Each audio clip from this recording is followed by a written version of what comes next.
তুমি ফেসবুকে কাঁদছো, ফেসবুকে পোস্ট করছো বাবরি মসজিদ আমাদের ভেঙে রাম মন্দির তৈরি হয়েছে, ওরে নেমো হারাম। তুমি কাঁদছো বাবরি মসজিদের জন্য, আর তোমার মসজিদ কাঁদছে তোমার জন্য, তুমি জীবনে নামাজ পড়তে চাও না। কথাটা বুঝতে পারলেন না? আরে বাবরি মসজিদ ভেঙে গেছে, রাম মন্দির তৈরি হয়েছে। আমি বলছি এর মধ্যেই আল্লাহ ভালাই রেখেছে। যেদিনে আল্লাহ চাইবেন इंशाअल्लाह बाबर हम तेरे मस्जिद में फिर से आजाद देंगे। जोरे बोलুন इंशाअल्लाह। আমার মুসলমান ভাই যারা মনে করছেন না বাবরি মসজিদ চলে গেছে, এই বাবরি মসজিদ ভাঙার পেছনে আল্লাহ একটা বড় কামিয়াবি রেখেছে। কি রেখেছে? কামিয়াবি। কামিয়াবিটা শুনে যান, আপনার চোখ পাল্টিয়ে যাবে কামিয়াবি শুনলে। মসজিদের ওপরে যে লোকটা প্রথম হামবার মেরেছে তার নাম বলবীর সিং। আল্লাহ তাকে ইসলামের জন্য ঈমান দান করে কবুল করেছিলেন। জোরে বলুন সুবহানাল্লাহ। ওই মানুষটাকে ইনারা চিনেন, ইনি চিনেন, ইনি মুলাকাত করেছেন, আমার সাথে মুর্শিদাবাদে মুলাকাত হয়েছে। সেই মানুষটা ৭০টা না ৭৪টা মসজিদ তৈরি করে তারপরে আল্লাহ তাকে মৃত্যু দিয়েছে। জোরে বলুন সুবহানাল্লাহ। ভেবে দেখুন আল্লাহ কাজ দ্বারা দিনের কাজ নেয়। আপনারা হয়তো অনেকে জানেন, অনেকে জানেন না। আমার শ্বশুর বাড়ি হচ্ছে ভুতায়। কোথায়? ভুতা চিনেন তো? হ্যাঁ, ধার একদম নাই। হ্যাঁ, কিন্তু ভুতায় বিয়ে হয়ে একটা জিনিস পেয়েছি, দেশি মুরগি আর দেশি মুরগির ডিম আর গায়ের দুধ, যেটা আমি পুরসাই পাই না। চলুন, এই ভুতা গ্রামে একজন মাস্টার মশাই ছিলেন। কি মাস্টার মশাই? তিনি ছিলেন কমিউনিস্ট। কি ছিলেন? কমিউনিস্ট। তো হঠাৎ একদিন মুয়াজ্জিনকে ডেকে বলছে যে তুই না মাইকটা আমার ঘর থেকে অন্যদিকে ঘুরিয়ে দিবি, আমার কানে লাগছে তোর আজানটা। ই কিন্তু মুসলমান। কি বললে? মাইকটা ঘুরিয়ে দিবি, আর ভোরের বেলায় রমজান মাসে হাঁটছিস, আমার কষ্ট হচ্ছে, আজান দিচ্ছিস, মাইক অন্যদিকে ঘুরো, আমার ঘুমের ডিস্টার্ব হচ্ছে। জোরে বলুন নাউজুবিল্লাহ। দেখুন হঠাৎ এই মানুষটাকে আল্লাহ এমন হিদায়েত দিয়েছে, আজকে আপনারা খোঁজ পেয়েছেন ভোতায় একটা মাদ্রাসা আছে, আছে না? না, নতুন মাদ্রাসা হয়েছে, এই নাম সব জানেন, আমরা জানি। ওই মাদ্রাসাটা যে জায়গায় হয়েছে ওটা ওই মাস্টার মহাশয়ের জায়গা। জোরে বলুন সুবহানাল্লাহ। উনি মাদ্রাসাটা করেছেন, হজের নিয়ত করলেন, 5 বছর টানা রাত জেগে উমর কাদার নামাজ পড়েছেন। জোরে বলুন সুবহানাল্লাহ। 5 বছর রাত জেগে আল্লাহ এমন ভাবে কবুল করলেন, টানা 5 বছর রাত জাগলেন। আর উনি দুনিয়া থেকে হজের আগেই বিদায় নিলেন। জোরে বলুন সুবহানাল্লাহ। ওই পয়সাটাই হজের একজন আলেমকে হজ করিয়েছে। দ্বিতীয় নম্বর, ওনার স্ত্রী, তিনি বড় মুমিনা মেয়ে ছিলেন, ইমানদার। তেনার যে নিজস্ব বিল্ডিং, কোনো সন্তান ছিল না, ওনাদের সন্তান হয়নি। যে বিল্ডিংটাই বাড়ি বাস করতেন, 3 তলা বিল্ডিং, পুরো বিল্ডিংটা মাদ্রাসার নামে লিখে দিয়ে চলে গেছে। জোরে বলুন সুবহানাল্লাহ। তো আল্লাহ যখন হিদায়েত দিবে আপনি অনুভবও করতে পারবেন, তবে চেষ্টা করতে হবে আপনাকে যে আল্লাহ তুমি আমাকে পরিবর্তন দাও। সবাই নিয়ত করুন, আল্লাহ আমাদেরকে পাপ থেকে বাঁচাও। সকলে জোরে বলুন ইনশাআল্লাহ। এই নিয়ত করে উঠবেন যেন আল্লাহ আমাদেরকে পাপ থেকে বাঁচায়। হাত তুলে বলুন আজ থেকে মুমিন ব্যক্তি কে কে হবেন? মুমিন। হাত তুলে সকলে জোরে একবার বলুন ইনশাআল্লাহ। হ্যাঁ, একটা জিনিস জানেন, আমাদের দেখবেন দাওয়াতের সাথীরা দাওয়াত দিতে আসে না, তবলিগের সাথীরা দাওয়াত দিতে আসে। তো যখন গাছতে যায়, দিয়ে লোকরা চায়ের দোকানে তাসের আড্ডায় থাকে, ভাই এখানে দাঁড়ান, আসুন আমির সাহেব এসছে, কথা বলবেন। ভাই আপনাদেরকে আল্লাহ আল্লাহ রসুলের কথা শোনানো হবে, আপনারা পাপে ডুবে আছেন, আপনারা দুনিয়াতে মেতে আছেন, তো মাগরিবের নামাজে মসজিদে আসুন, ইনশাল্লাহ কিছু দিনের কথা হবে। বলে না? বলে না? তো দুটো লোক ইনশাল্লাহ বলে। কটা? দুটো। একজন বলে ইনশাল্লাহ ভাই চেষ্টা করছি যাবো ইনশাল্লাহ, আর একজন বলে ইনশাল্লাহ যাবো, ওই মালটা মোটেই যাবে না। কথাটা বুঝতে পারেন না? দুটো ইনশাল্লাহর পার্থক্য আছে। একটা হচ্ছে নম্র বিনয়ী, সেটা হচ্ছে ইনশাল্লাহ জি জি দোয়া করুন, ইনশাল্লাহ যাচ্ছি। যাব, এই লোকটা যাবার সম্ভাবনা আছে। কিন্তু যে মালটা বললে ইনশাআল্লাহ যাচ্ছি, মানে ও বলছে আমি যাবই না, তো খালি সর। তো দুটো ইনশাআল্লাহর পার্থক্য আছে। তো সবাই অন্তরস্থল থেকে বলুন ইনশাআল্লাহ আমরা মুমিন হব, জোরে বলুন ইনশাআল্লাহ। চলুন, গুণাবলী কি কি আসতে হবে, গুণাবলীগুলো শুনে নিন। মুমিনদের গুণাবলী আল্লাহ কি কি শর্ত রাখবেন। কাদ আফলাহাল মুমিনুন, হে আমার নবী, মুমিন কারা, তাদের গুণাবলী কি?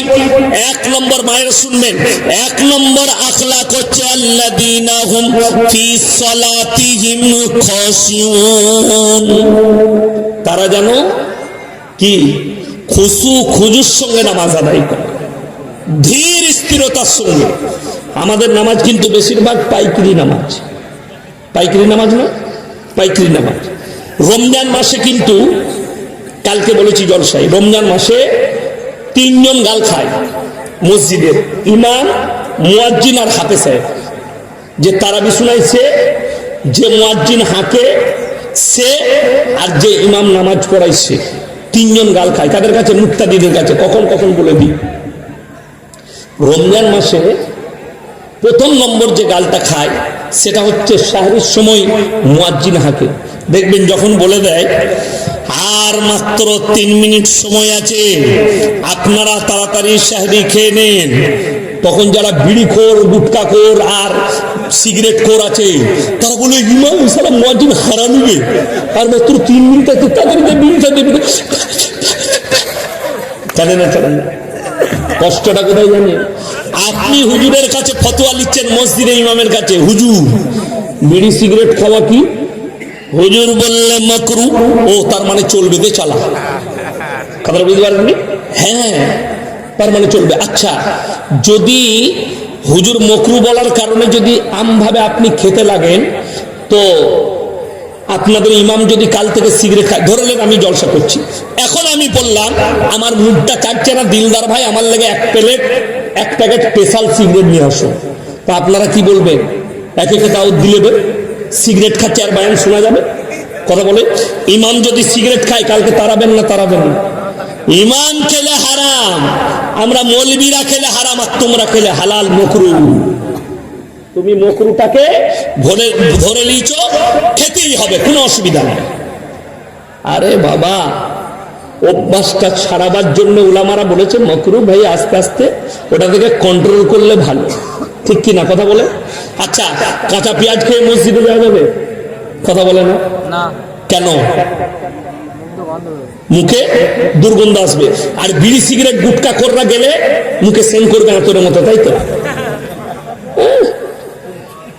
আল্লাহ নবী সাল্লাল্লাহু আলাইহি সাল্লাম বললেন, তোমরা এক মুমিন আর এক মুমিনকে কষ্ট দিও না। আপনার মুখের দুর্গন্ধে যদি আপনার পাশের লোক কষ্ট পায়, আপনার গুনাহ হবে।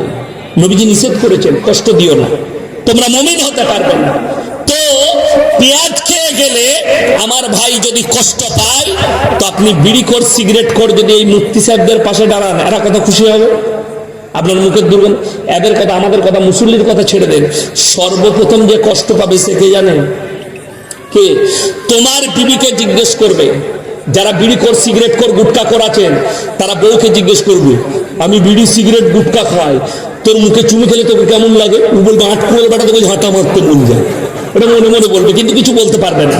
কেন? স্বামী তো তার দিল থেকে তাকে জিজ্ঞেস করে, আদর করে, আচ্ছা তুমি খুশি হও আমি বিড়ি খাইতা? সে তোমার গালে চুমু খেয়ে বলবে, হে আমার স্বামী, বিড়ি সিগারেটকে অ্যাভয়েড করো। এই যে পানির বোতল আমাদের সামনে রাখা হয়েছে, এই যে পানির বোতলটা দেন তো, এই বোতলটা এইটা এখানে আছে, এই যে বোতলটা আমি চাইলাম আমাকে দিলেন, স্টেজে দিয়েছে কমিটির ভাইরা। এখানে যদি লেখা থাকে এই পানিটায় বিষ মিশানো আছে, খেলে আপনি মারা যেতে পারেন, এটা আর খাওয়া যাবে?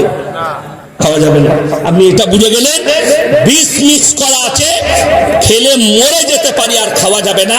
তাইলে আপনি বিড়ি সিগারেটের প্যাকেটে, গুটকার প্যাকেটে হানিকারক, ক্যান্সারের কারণে লেখা আছে না? না, এই জোরে বলুন, আছে না? না।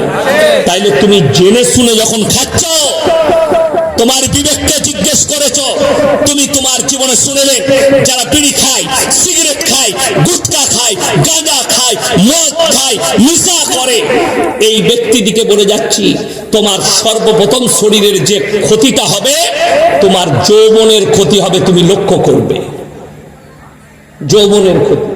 আমাদিকে মৌলবিদিকে কি বলে জানেন, এদের কোনো লিমিট নাই বে, 5টা 6টা করে ছেলে। তোদের মতো আমরা গুটকা খর নইবে যে আমাদের হবে না। হ্যাঁ, আল্লাহ আমাদিকে পবিত্র করেছে। তাকিয়ে দেখুন না, 3 জনের কোনো নেশা আছে নাকি? খাবার ছাড়া আল্লাহ কোনো নেশা দেয়নি। তো ওই জন্যই তো লোকে বলে এই মৌলবীরা জানে না, এরা বলে ছোট বয়সেও বিয়ে দিয়ে দেয়, 20 বছরে 18 বছরে বুকা। একজনের বিয়ে শুনেলেন, বলে বিয়ে এখন করবো না তো চাকরি পেলেন।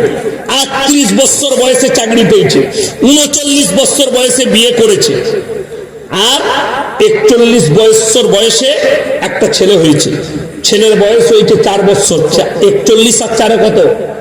45 বছর। আর মুফতি সাহেবের সঙ্গে বর্ধমান টাউনে দেখা হয়েছে। হুজুর ভালো আছেন? জি ভালো আছি। ভাই বিয়ে শাদী করলে? হ্যাঁ, চাকরি পেয়েছি, বিয়েও হয়েছে, বাচ্চাও হয়েছে, একটাই ছেলে নিয়েছে, একদম ইঞ্জিনিয়ার না হলে ডাক্তার করব, ছোট ফ্যামিলি, তার বেশি করব না, একটার বেশি ছেলে নেবো না। তুই নিবি নাকি? তোর তো হবে না বে, আর 45-এর পরে মাল গোডাউন খালি, তুই নিবি নাকি? তোর তো হবে না। আর আমরা মৌলবীরা উপযুক্ত বয়সে বিয়ে করেছি, হারামখোর, উপযুক্ত বয়সে, তোমার মতো ওই বুড়ো বয়সে নয় যে তুমি লোককে ধোঁকা দিচ্ছ। শুনেন, ইহুদিদের একটা বহুত বড় মিশন, তারা মিশনটা চালু করেছে গোটা পৃথিবীতে। 90 লাখ ইহুদি, শুনেলেন, তাদের মিশন হচ্ছে গোটা পৃথিবীতে একটা প্রচার করো, ছোট ফ্যামিলি করো, একটার বেশি বাচ্চা লাও না। খোঁজলে প্রত্যেকটা হারাম করে ইহুদি 8টা 10টা 5টা 7টা করে ছেলে আছে। জিজ্ঞেস করুন এই মুফতি সাহেব দিকে।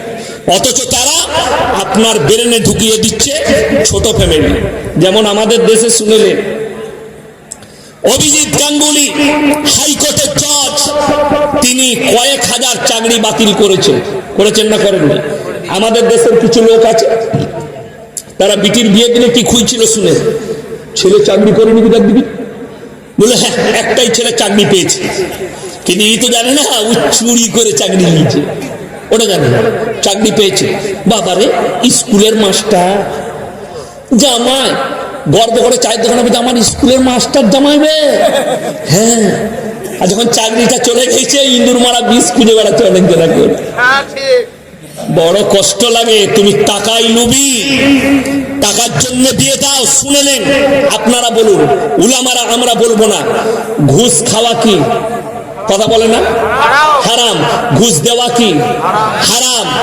যারা ঘুষ দিয়ে চাকরি নিয়েছে, ডাক্তার, মাস্টার, প্রফেসর, ইঞ্জিনিয়ার, যারা ঘুষ দিয়ে চাকরি নিয়েছে, তারা দুটো বড় পাপে লিপ্ত হয়ে গেছে। একটা হচ্ছে হারাম কাজ করেছে, ঘুষ দিয়ে চাকরি নিয়েছে। দ্বিতীয় হচ্ছে আমার আল্লাহ রাব্বুল আলামিন সবথেকে কঠিন হিসেব নেবেন বান্দার হকে। তুমি একজনের হক মেরেছো, সেই বান্দা না ক্ষমা করা পর্যন্ত তোমার ক্ষমা হবে না। কথাটা বুঝতে পেরেছে? সকালবেলা এরপর চাকরিজীবীরা বলবে ইয়াসিনের মাদ্রাসায় আর টাকা দেবো না। মুফতি সাহেব বসেছিল, তার মাদ্রাসায় টাকা দেবো না। তোর মতো ঘুষ করে টাকা আমার মাদ্রাসায় আল্লাহ যেন লাগতে না দেয়। একটা গরিব চাষি 10 টাকা লাগলো, সারা জিন্দগি ঘুষের পয়সা নিয়েছে, সারা জিন্দগি হারাম ইনকাম করেছে। সেই কথাতে আছে, কি বুঝলেন, 7টা বিড়াল খেয়ে হজ করতে যাও।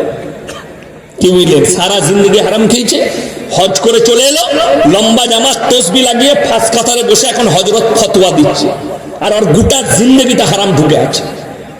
আমি বললি হারাম বলবি, আমি বলে যাচ্ছি, শোনো হে আমার মুসলিম যুবকরা, হারামকে অ্যাভয়েড করো। সকলে জোরে বলুন ইনশাআল্লাহ। নামাজ শুনেলেন, নামাজ কম্পালসারি। নবীজি বললেন যার নামাজ নাই তার মধ্যে ইসলাম নাই। যতগুলো বেনামাজি আছে, ভাইয়েরা, মায়েরা, বোনেরা শুনে যান, যার নামাজ নাই তার মধ্যে ইসলাম নাই। আপনাকে নামাজ কম্পালসারি করতে হবে। আপনি মাঠে থাকেন আর ঘাটে থাকেন, নামাজ সহজ হয়েছে, পবিত্র থাকলে নামাজ আদায় করুন। সময় হলে শুনেলেন, একটা গজল আছে খুব সুন্দর, দুটো বাক্য বলবো। সেই গজলে আছে, নামাজকে বলো না কাজ আছে, কাজকে বলো নামাজ আছে। এ হীরের মতো দামি কথা। আমরা কি করি? নামাজকে বলি আমরা কাজ আছে, আমরা কাজকে বলি না যে নামাজ আছে। ঠিক বললাম না ভুল বললাম? তুমি কাজের বাহানা দাও, আমি দেখিয়ে দেবো। প্রত্যেকটা গ্রামে, আপনার মোড় থেকে শুরু করে, খেতিয়া থেকে শুরু করে, আমার গলসি থেকে শুরু করে বর্ধমান টাউন, কিছু হারামখোর মুসলিম আছে, নামাজের কথা বলেন, বলে ভাই সময় হয়ে উঠছে না, বলে না বলে না? কিন্তু অথচ হারামখোর চায়ের দোকানে 3 ঘন্টা আড্ডা মারে। ঠিক বললাম না ভুল বললাম? চায়ের দোকানে 3 ঘন্টা আড্ডা মারছে গল্প করে। আরে অনেক হারামখোর দেখিয়ে দেবো, মসজিদের পাশে বাজারে বসে আছে হারামখোর, চায়ের দোকানে নামাজ পড়ে না। আমাদের দেশের সিস্টেম তো আলাদা। জানাজা পড়তে এসছে কোথায়? শিবপুরে গেছে, নাহলে খেতিয়ায় গেছে, নাহলে ধরমপুরে গেছে। জানাজা হয়েছে, এলান হলো জোহরের নামাজের পরে জানাজা হবে, হয়ে গেছে। এরপর আমাদের দেশের কিছু এমন ইমানদার আছে, কি বুঝলে, দেখে মনে হবে মাইয়াতের দিনে দেখে মনে হবে বড় পীর আব্দুল কাদের জিলানির থেকে বড়, রুমাল লেটিয়ে তো লাগিয়ে চলে গেছে। কিন্তু হারামখোর জোহর পড়বে না, উজু করে বাইরে বসে আছে, জানাজা করবে। ঠিক বললাম না ভুল বললাম? মুসল্লিরা মসজিদে, শোনো, তুমি যদি নামাজি নাও হও, কমপক্ষে সেই দিনে ইমামের সাথে দেখে দেখে কমপক্ষে 4 রাকাত মাথাটা ঠুকে লাও, হে আমার আল্লাহর বান্দা। আর আল্লাহ যদি তোমাকে ওই মাথা ঠুকার কারণে কবুল করে নেয়, তুমি নামাজি হয়ে যাবে। আরে জানাজার নামাজের দোয়া ম্যাক্সিমাম লোক জানে না। জানাজা পড়তে যায়, চাচির পড়তে যাচ্ছে, মামির পড়তে যাচ্ছে, নানির পড়তে যাচ্ছে, দোয়া কি বলে নিয়ত মানে কি করে জানেন? ইমাম সাহেব তো দোয়া পড়ে, আল্লাহু আকবার, কিচ্ছু পড়ে না, মাল খালি বুকটা লড়ায়, জানে না তা পড়বে কি, দরুদটাও জানে না, সানাটাও জানে না, কি পড়তে হয় জানে না। আপনি উলামারা ছাড়া আপনারা বলুন তো, যারা আলেম ইমাম আছেন, তালবিলিম আছেন, তারা কথা বলবেন না। আচ্ছা হিজুরের জানাজা পড়েছেন? আচ্ছা হিজুরের জানাজা নামাজ কি করে পড়বে? হ্যাঁ, ওই জন্যই তো এই মুক্তিগুলো, লয়ারগুলো ইসলামে কথা বুঝতে পারেননি। তুমি বলছো পণ্ডিত হয়েছ, এই মৌলবীর থেকে বেশি শিক্ষিত হয়েছ, একজন দাঁড়িয়ে বলুন তো যে হিজুরের জানাজা নামাজ কি করে পড়বো? ওই জন্য আপনাকে এই মুক্তিদের কাছে যেতে হবে, ওই জন্য মৌলবীদের কাছে যেতে হবে। এগুলো ইসলামের লয়ার। তুমি বুঝেছো কি? তুমি খালি লয়ার দেখেছো কোর্টে। আরে কোর্টের বেশিরভাগ লয়ার তো 2 নম্বরই লয়ার। মার্ডার করলে তাকে বাঁচিয়ে দেয়, ধর্ষণ করলে টাকার লেগে তাকে বাঁচিয়ে দেয়। ঠিক বললাম না ভুল বললাম? টাকা, একটা ড্রেন নিয়ে কেস চলে, 3 মাস সময় লাগে কেসটা মিটতে। ঠিক বললাম না ভুল বললাম? আর আমি চ্যালেঞ্জ দিয়ে বলে গেলাম, হে মুসলিম সমাজ, তোমরা তোমাদের দ্বন্দ্ব হলে, পারিবারিক দ্বন্দ্ব হোক, সামাজিক দ্বন্দ্ব হোক, মসজিদ নিয়ে দ্বন্দ্ব হোক, বিবি নিয়ে দ্বন্দ্ব হোক, মা নিয়ে দ্বন্দ্ব হোক, বিবি নিয়ে দ্বন্দ্ব হোক, তোমরা কোথাও যেও না, এই মুফতি উলামাদের কাছে যাও, আসল সাজেশনটা পাবে, যে সাজেশনটা দ্বারা ইহদিনাস সিরাতাল মুস্তাকিমের পথটা পাবে। আপনি চলুন, আমার গলসি থানায় নাম করব। তখন অন্য একজন বড়বাবু ছিলেন, দ্বন্দ্ব কি হয়েছে, স্বামী স্ত্রী ডিভোর্স হবে, 2টো পরিবার বলছে ডিভোর্স নেই।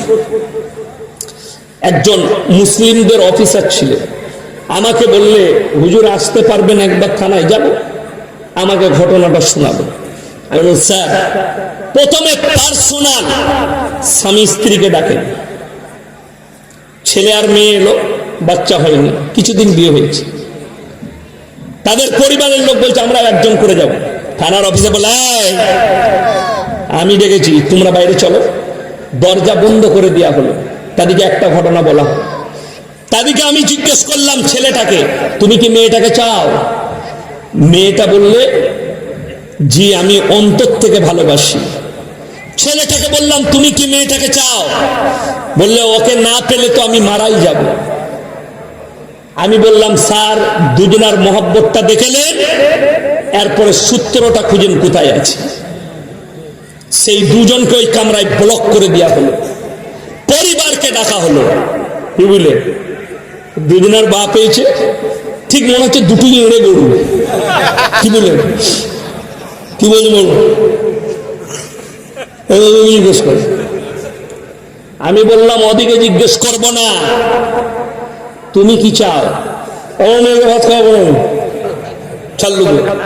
আমি তোমার মেয়ে তার সাথে সংসার করবে না, তুমি রাতের বেলায় শুবে। ফালতু বলবেন না। অফিসার বলে উত্তর দে। আমি তুমি রাত্রে শুবে তোমার জামাইয়ের সাথে না তোমার মেয়ে শুবে? বলে আমার মেয়ে। থানার অফিসার বললে শোনো, এই স্বামী স্ত্রী একসাথে থাকতে চায়, তোমরা দুজনে এক কাজ করো, ছেলের বাপকে বললে তোকে ঘর ছেড়ে দিতে হবে, একে এর যে অংশ আছে একে ফেলে দে, ই আলাদা খাবে। আর মেয়ের বাপকে বললে আজকে তাদের দুটো পরিবারের মিল হয়েছে। কেন জানেন? খালি আমাদের মতো এই দিনের দায়ীকে ডাকার কারণে আমরা সাজেশনটা বার করেছি। আর যদি একটা সমাজের মূর্খকে ডাকা হতো, সে সাইডে দেখে বলতো 5,000 টাকা